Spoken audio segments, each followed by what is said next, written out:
1 2 3มาดูถ้ำนางแอ่นจากสปป.ลาว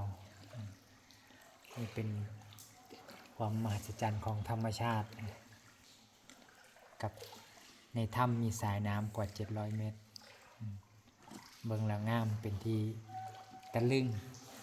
สวยงามมีความเป็นธรรมชาติในกับเรื่องราวของธรรมเรื่องราวของธรรมที่ไกลเล่าให้ฟังเรื่องราวนางสมุนทานางแอ่นกับผู้เบาเรื่องเป็นราวประวัติศาสตร์ตามโบราณการ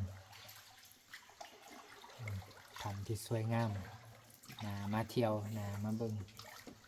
ความเป็นธรรมชาติโขดหินย่อยต่างๆแต่ว่าสวยอยู่ที่เมืองทาแขก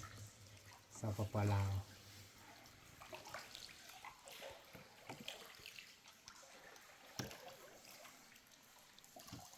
นี่ป่าบ่อยู่ มีปลาบ่ใหญ่เด้